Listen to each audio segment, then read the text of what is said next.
Assalamualaikum warahmatullahi wabarakatuh. Perkenalkan, nama saya Nasya Isla Ataya dari kelas 10-6.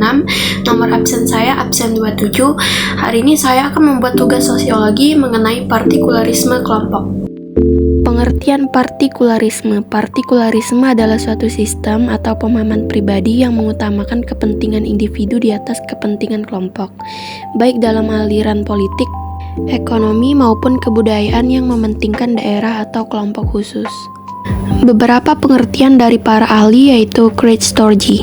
Partikularisme adalah perilaku seseorang dalam sebuah situasi tertentu. Seseorang yang menganut partikularisme akan lebih kecenderungan untuk mementingkan orang-orang yang ada di dekatnya dan tidak peduli dengan orang lain. Kedua adalah Peter Slim. Partikular apabila dilihat dari makna sifat adalah individu, pribadi, khusus, istimewa, luar biasa, pemilih, tertentu, dan sangat hati-hati. Partikular dapat dianggap sebagai kualitas tertentu yang memiliki anggapan lain daripada yang lain. Ketiga adalah Vivian Ridler. Partikular adalah sesuatu yang menjadi kepemilikan dan tidak bersifat universal. Dalam sudut pandang matematika, memiliki makna norma sosial khusus atau faktor dari nomor tertentu. Ciri-ciri partikularisme kelompok. Yang pertama adalah seseorang cenderung acuh terhadap keadaan di sekitar. Kedua, mengutamakan kepentingan pribadi. Ketiga, menghadapi perubahan dengan cepat.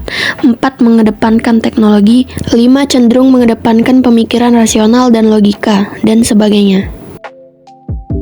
Bentuk-bentuk partikularisme. Yang pertama adalah sejarah.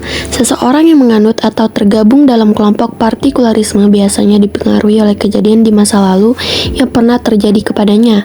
Kejadian tersebut menyebabkan trauma yang mendalam, sehingga memengaruhi pola pikir dan cara berinteraksinya.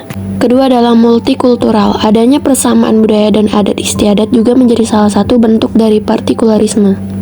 Dan yang terakhir adalah agama atau monoteisme.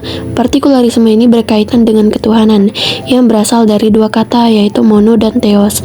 Ajaran ini mengajarkan bahwa Tuhan itu hanya satu dan sempurna.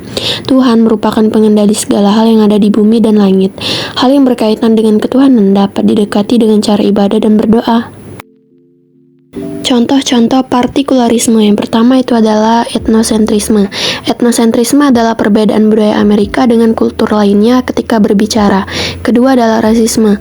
Rasisme tidak hanya berwujud sikap benci, intimidasi, atau kekerasan. Anda juga dapat dikatakan rasis lewat cemoohan dan bullying. Ketiga adalah diskriminasi sosial. Diskriminasi ras, agama, dan gender. Diskriminasi ras adalah perlakuan tidak adil kepada seseorang atau kelompok orang dengan ras tertentu. Dan yang terakhir adalah primordialisme, memberikan perilaku istimewa kepada orang yang berasal dari kelompok tertentu. Yang terakhir adalah dampak partikularisme kelompok. Yang pertama adalah menimbulkan sikap eksklusivisme atau keinginan untuk menarik diri dari lingkungannya. Kedua adalah kehilangan rasa empati. Ketiga adalah menganggap adanya suatu kepentingan dalam kelompok yang membuatnya memilih untuk tidak peduli. Dan yang terakhir adalah menimbulkan sifat sombong dalam diri seseorang dan sebagainya.